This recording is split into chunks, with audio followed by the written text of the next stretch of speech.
Salut à tous, alors aujourd'hui on va parler dans cette vidéo du Rafale de chez Renault. Je vais dire ce que j'en pense même si je l'ai déjà dit. C'est un très beau véhicule, mais est-ce que réellement ça les vaut? Donc tu auras toutes les informations sur le côté de Caradisiac et ça reprend un petit peu, on va dire, ce que je pense. C'est-à-dire que déjà en termes de prix, on est quand même très élevé. On se rapproche donc du premium. Est-ce que Renault peut se permettre de faire du premium? Tu me le diras. Moi, je ne pense pas forcément. Donc, Renault reste Renault, même si le véhicule est très intéressant. Il est à partir de 54 000 euros. Mais dès qu'on va avoir une finition alpine très jolie, on va arriver et se rapprocher donc des 60 000. Alors, autant à l'extérieur, c'est un style très sympa. On pourra se poser la question quand même d'avoir un véhicule type SUV de mémoire de 4,70 m avec du 21 pouces quand même. Et surtout, je referai une autre vidéo. C'est quand même très important de comprendre. Est-ce qu'à un moment donné, en fait, dans un véhicule de 4,70 m, un véhicule qui fait 2 tonnes, mettre un 3 cylindres, est-ce que franchement c'est très raisonnable? C'est ça le problème.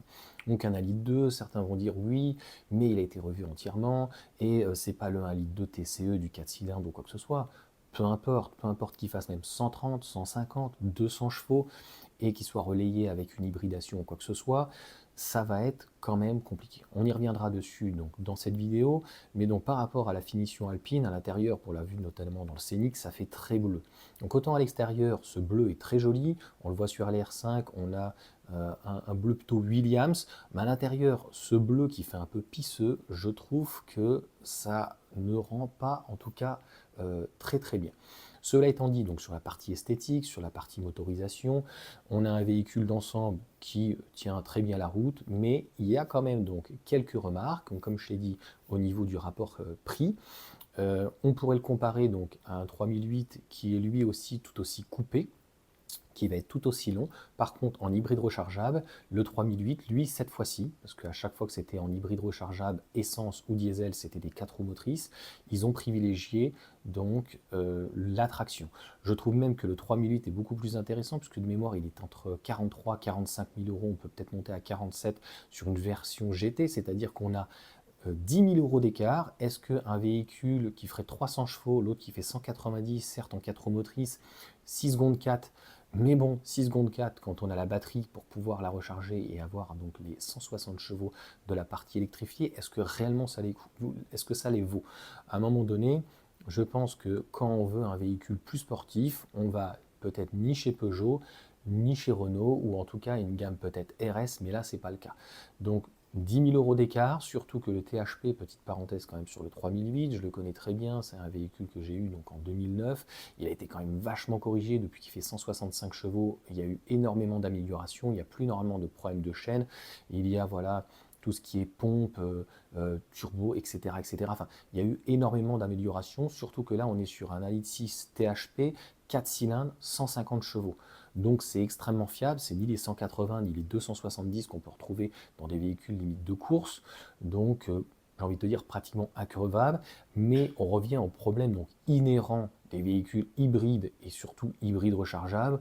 On est à près de 2 tonnes, les véhicules sont quand même très lourds et on a entre guillemets le pire des deux mondes. Et surtout, eh bien, dans ce Rafale, puisque certes on a 4 motrices, certes on a 6 secondes 4, certes on a 300 chevaux, c'est très bien, etc. Mais dès qu'on va plus avoir en fait de batterie, pareil, ils expliquent sur la partie électrique qu'on peut pratiquement faire les 100 km jusqu'à, je crois, c'est 70, 80, 90 km/h. Donc c'est très bien. J'ai envie de te dire que si tu privilégies constamment le véhicule donc électrique, autant acheter une voiture électrique directement, surtout si tu peux la recharger chez toi, et surtout à 55 000 euros. Tu peux avoir dans ces cas-là en équivalence un modèle Y grande autonomie, sans bonus, sans rien, et éventuellement même en 7 places. Bref, cela sera dit avec ses avantages et ses inconvénients. Les avantages, je les ai dit, mais les inconvénients, dès qu'il n'y a plus de batterie, il n'y a plus de patate. Je l'ai déjà expliqué sur une batterie de 20 kWh, ok on fait 100 km, mais ça veut dire 1000 à 1500 cycles, donc logiquement au bout des 100 000 km, 150 grand maximum, la batterie en fait, soit sans être morte, elle sera fortement dégradée et donc on aura des autonomies beaucoup plus réduites, 90, 80, 70, en arrivant jusqu'à la fin à 30, 40 km, et ça va peser tout ça bien sûr sur le poids. On verra d'ailleurs au niveau de l'intensité si le moteur est capable encore de rendre la totalité de ses 160 chevaux sur une batterie qui sera fortement dégradée. Donc pour tout ça, moi je trouve que c'est vraiment le pire des deux mondes, et il y aura bien sûr un malus sur ce type de voiture parce que ça fait encore une fois très lourd. Et donc comme il expliquait dans l'essai, c'est-à-dire qu'une fois qu'il n'y a plus de batterie, donc ça ne se recharge pas ou très très peu, contrairement à une hybride, eh bien on n'a plus autant la pêche. En fait, il ne nous restera que le 3 cylindres, de mémoire je crois il parle de 150 chevaux, et donc à terme, c'est ça qui est vraiment horrible, c'est qu'on sait que les batteries de ce type de chimique ont besoin d'une densité très importante pour éviter d'avoir le pire des deux mondes avec un véhicule thermique et à la fois un véhicule électrique. On se retrouve finalement avec une batterie qui, à changer, à remplacer ou même à réparer à l'extrême, va coûter extrêmement cher. On l'a vu que ce soit chez Revolt ou que ce soit chez donc Clinique EV, mais même chez Revolt par exemple, tout ce qui est range, eh bien la batterie tu vas la faire chez Range, eh bien Land Rover dans ces cas-là, il va y en avoir pour, de mémoire c'était plus de 20 000 euros. Et même chez Revolt, ça va être de mémoire 8 000 euros. Donc la batterie va coûter très cher à éventuellement remplacer ou à vérifier si elle avait le moindre problème. Et dès que la batterie de toute façon est HS, la voiture ne démarre plus logiquement, malheureusement. On ne peut plus passer et rester que sur le véhicule thermique. Et donc sur la partie thermique, même si ce moteur a été entièrement revu, etc., à un véhicule de pratiquement 2 tonnes, est-ce que c'est raisonnable de mettre un 3 cylindres? Donc c'est pour ça que, à mon sens, un 3008 est d'ailleurs plus à privilégier. Ce n'était pas le but de la vidéo, mais comme je l'ai expliqué, par rapport au Rafale, le 3008 est quand même très joli, surtout intérieurement. On va avoir un moteur en 4 cylindres, où on sait que 200, 300 000 km on les fera, ça ne sera pas le cas du 3 cylindres, je pense qu'à partir de 120, 150 000, 180 000, ça va commencer à être difficile. On aura le même problème de l'hybridation rechargeable avec une très grosse batterie de plus de 20 kWh, et ça malheureusement c'est inhérent à l'hybride rechargeable, mais par contre on n'aura pas entre guillemets, si on peut dire, le pire des deux mondes, avec d'un côté un moteur thermique 3 cylindres, turbo, injection directe, etc., etc., que ce soit chaîne, courroie ou quoi que ce soit, et de l'autre côté, une batterie qui n'est pas fait pour faire des longs trajets en ville, puisque plus on va faire des longs trajets en ville, plus on va la dégrader, et en fait, encore une fois, ce n'est pas absolument pas fait pour ça. Dans ces cas-là, il vaut mieux sinon s'orienter chez BYD et prendre leur batterie Blade, qui pareil fait plus de 20 kWh, sauf qu'on est sur des batteries LFP, qui sont d'ailleurs conçues pour recharger à 100%, donc puisque une batterie d'un hybride rechargeable est rechargée à 100%, mais il y a certainement un buffer en haut et en bas, ça reste une batterie donc type NMC, du lithium-ion, avec une densité très importante, et il faudrait d'ailleurs la recharger plutôt à 80-90 comme du NMC. Donc elle est rechargée à 100% et on sait qu'on ne va pas dépasser les 1000-1500 cycles et que ça va se dégrader très rapidement. C'est ça le problème en fait, c'est plutôt la dégradation du véhicule jusqu'à avoir un code erreur ou des problèmes dessus. Là sur la batterie par exemple de BYD et de la Seal, je ne sais plus comment elle s'appelle, pas la Seal Lion, mais la Seal U, donc même si on a, si on peut dire, le pire des deux mondes, dans l'ensemble on a un moteur qui tient la route. Et le but, c'est qu'il fasse au moins minimum 200 à 300 000 km.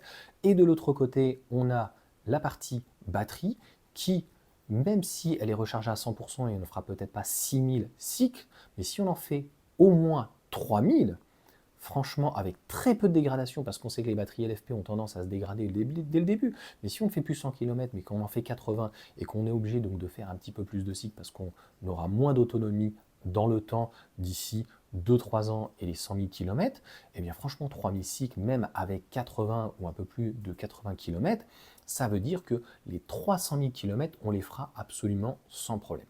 Donc il vaut mieux en tout cas minimiser, il vaut mieux se dire le minimum. Moi ce que j'ai peur donc sur ce type de technologie, c'est qu'au bout de 10 ans et 100 à 150 000 km, que finalement tout tombe en panne, et ça vaudra en termes de valeur ce type de véhicule entre 10 et 20 000 euros, et quand on dira, voilà, il y a une partie sur le thermique à remplacer, il y a ceci, cela, et que de l'autre côté, il y a une batterie éventuellement sur le véhicule hybride, rechargeable, qui coûte d'ailleurs souvent plus cher que le véhicule donc électrique lui-même, surtout par rapport à la proportion de la taille de la batterie, c'est complètement déconnant. Mais malheureusement, les personnes, lorsqu'ils achètent, ils ne regardent pas ça.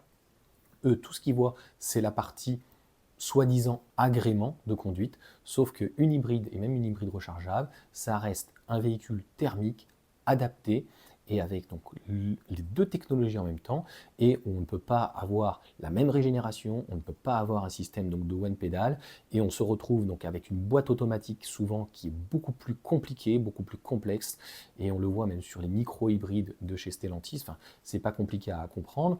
Plus tu vas avoir de pièces dans un véhicule, plus tu vas avoir d'organes, plus tu vas avoir de composants, plus il y aura en fait des poulies par-ci, des poulies par-là, des boîtes auto et une double embrayage et machin, etc.